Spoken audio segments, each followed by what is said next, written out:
Random thoughts. In this video, I'm going to read a part of Sir Richard Burton's book, First Step in East Africa, An Exploration of Harar. And this is a book that was published in 1850s. And he talks about his journey from Aden to Harar, where he was sent to collect information that was likely going to be used or was going to be used to try to take control of the port of Berbera. Now, in this book, he discusses many things, of course, but one of the things that I found to be very interesting is how he describes the society of the Somali and how different it was from the society of the Europeans. And in fact, not just the Europeans, even the society of the Arabs in Aden, where he had lived for a while. Now, something he makes very clear is that the Somali were very social people. They were very social people during this time. Maybe they are still are very social, or maybe there are changes, but the way he describes it is that Somali people are very social people, and if you went to live among the Somali, you would have expected, or you should not have expected, to have a private time or private space. It was not something that was common in that society. People were used to everybody being in your business. It was how it was. And I don't think this is just Somali. I think it was an African thing in general, that in most African society, there was nothing like private space or private time. You were with people all the time and you stayed with people all the time. Most of the time, there was somebody around you, and most of your business was other people's business at the same time. So this issue of private time, private space is a very recent thing that has come very recent, in fact. And I don't even believe that even in the West it was that way, but it's a modern thing, it's a modern phenomenon.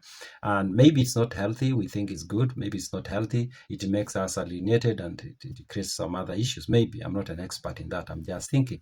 So he talks about how you should not expect to have private time and private space if you are going to stay with the Somali people. And in another video, I read a place where he talks about your house being open to your friends at all time. And I'm going to read the same part first before I read the other part. And he says, secondly, your house is by no means your castle. You must open your doors to your friend at all hours.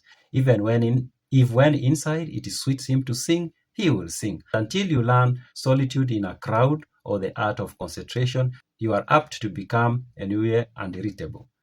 You must abandon your prejudices and for a time cast off all European prepossessions in favor of Indian politeness, Persian, Polish, Arab courtesy, or Turkish dignity. So he says if you're going to live in this society, you have to accept the fact that people are going to come to your house whatever time they feel like, and they're going to do whatever they want to do in your house. It's not just your house, it's their house because they are your friends or they are your relatives.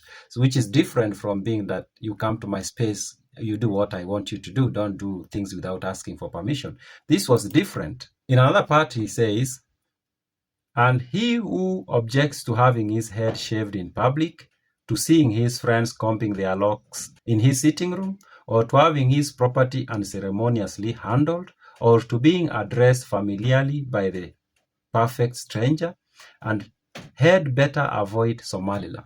So if you are not willing to be shaved in public, it was common during this time, I think, to be shaved in public. Maybe the Europeans, they did not do that. You had to be shaved inside your house in some privacy.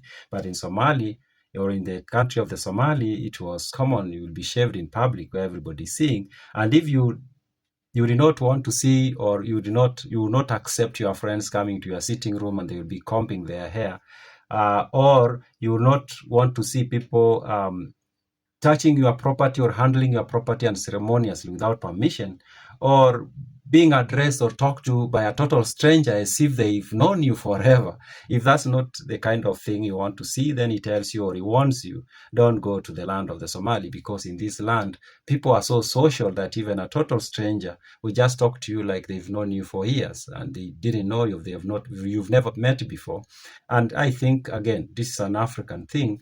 In African societies, this is common. People talk to people like they know them. And I remember I went to the coast sometime, and every morning you take a walk or you are moving about, and everybody you meet, they will say hi.